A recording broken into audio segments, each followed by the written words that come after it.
Vamos a ver la gran realidad de las oposiciones de educación primaria, lo que va a pasar en el año 2026 y te voy a traer los errores más frecuentes que veo año tras año a la hora de prepararse las oposiciones. Y te tengo que decir que como te preparas, luego rindes en el examen. Y la mayoría de opositores hacen cosas sin sentido y más en el año que estamos y en el año al que nos presentamos, que en este caso es 2026, que no tiene nada que ver a presentarse en unas oposiciones de educación primaria, y ya no te hablo de hace 10 años, te hablo del año 2020, 2021, 2022. Así que quédate con estos 10 consejos porque sé que si los tienes en cuenta vas a tener ventaja. Lo primero, allánate el camino. Hay gente que empieza directamente a prepararse las oposiciones sin afilar el hacha. ¿Qué es afilar el hacha? Aprender de 3 habilidades. La primera habilidad, estudiar. Tengo que saber cómo estudiar. Tengo que poner la evidencia a mi favor. ¿Qué dice la psicología cognitiva para que estudie el mínimo tiempo posible y recuerde el máximo? Hay estrategias. Repaso activo, práctica espaciada, práctica entrelazada. Hay estrategias. Mínima carga cognitiva. Hay muchas técnicas de estudio que tienen base. Y lo mejor, que si tú aprendes a estudiar, luego enseñas mejor. Pero tengo que seguir afilando el hacha. Y ahora que estás aún a meses del primer examen, y afilar el hacha es conocer el currículum. Muchos opositores de educación primaria, opositoras, no saben qué dice el currículum. No saben cómo las diferentes especialidades están conectadas con los criterios de evaluación. No saben que tenemos que conocer los criterios, los saberes básicos, los contenidos para poder conectar las diferentes especialidades y poder hacer un buen trabajo interdisciplinar. Aquel opositor que entiende su currículum pone mejores ejemplos. Aquel opositor que entiende las reglas del juego para programar, ¿qué ocurre? Que hace las situaciones de aprendizaje más coherentes y más concretas que el opositor que junta elementos curriculares sin ton ni son.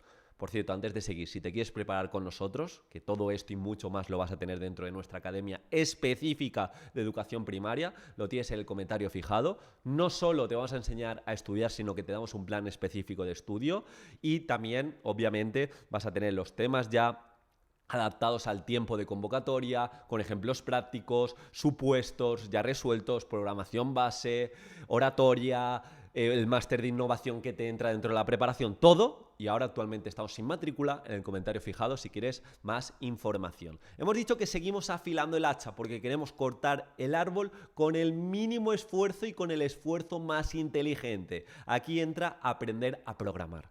La mayoría de opositores, ¿qué hacen? Programan de forma genérica, hacen programaciones copias, sin identidad, sin conexión con el contexto real del aula. Tienes que saber programar. Y saber programar es entender la innovación, es entender el currículum, entender las buenas estrategias de aprendizaje, es entender la temporalización, la contextualización y la justificación, que son esos 3 puntos donde la mayoría de opositores fallan. Así que sí, por favor, programar sin una buena base de entender cómo se programa, no vas a poder ni resolver un supuesto, ni obviamente ejemplificar temas y mucho menos crear situaciones de aprendizaje coherentes al año en el que vivimos. Y eso sería en cuanto al afilamiento del hacha. Ya he afilado el hacha. Cuarto error, los supuestos prácticos.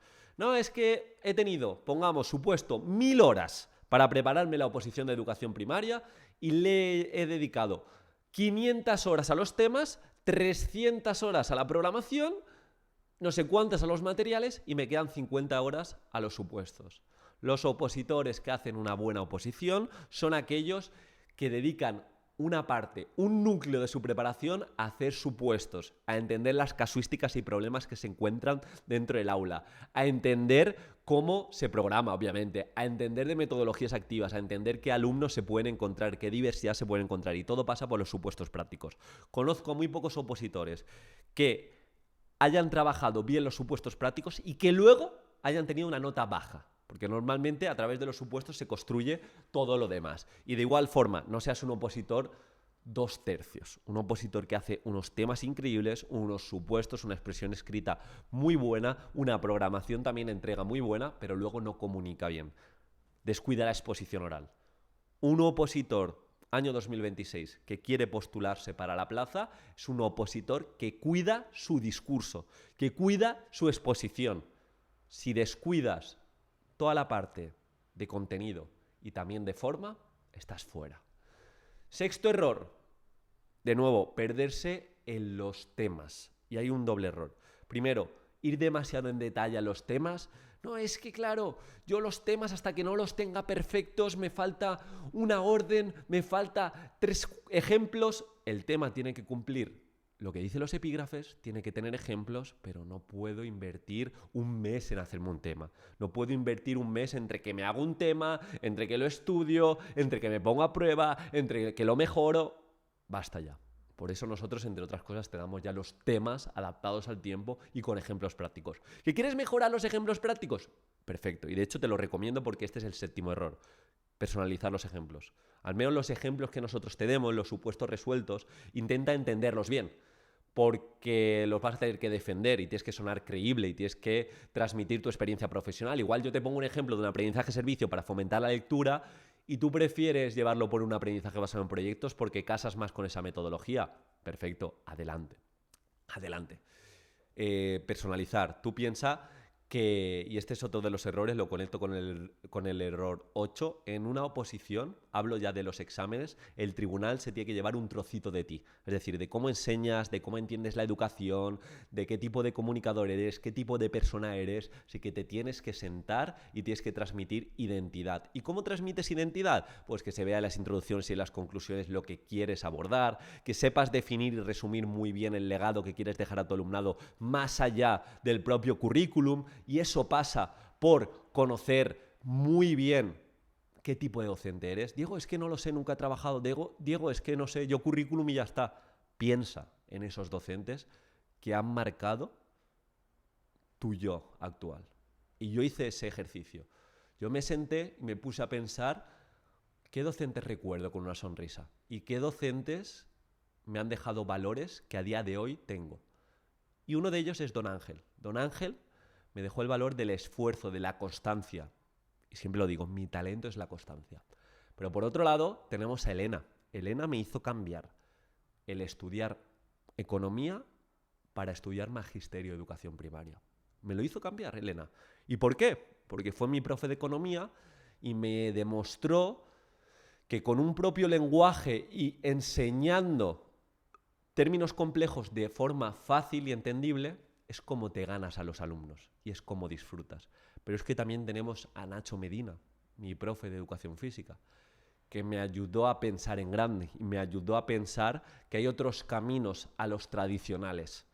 Era un chico que, entre otras cosas, se recorrió toda África de punta a punta en una Vespa. Y llegaba y entraba a clase y nos dibujaba en la pizarra el mundo. Nos hacía un mapa mundi y empezaba a decir dónde había estado, qué había aprendido, qué amigos tenía en cada continente. Me abrió la cabeza en el sentido de sueña en grande.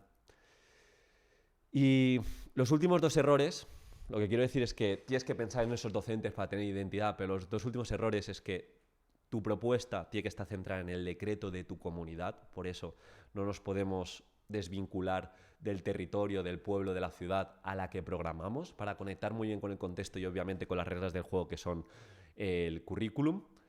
Y el último error sin duda es dejarlo todo para el final. Pensar que una oposición es como una carrera universitaria en la que puedes aplicar práctica masificada y decir, me pongo en serio el último mes y ya está. La oposición de educación no va así porque es tan subjetiva que requiere de unas habilidades contrastadas que tienes que demostrar al tribunal. Y estas habilidades están relacionadas con la innovación, con la comunicación, con la expresión escrita, con la adaptación al tiempo, etcétera, etcétera. Entonces, por favor, ten una preparación con sentido, que sepas cada mes en lo que tienes que avanzar.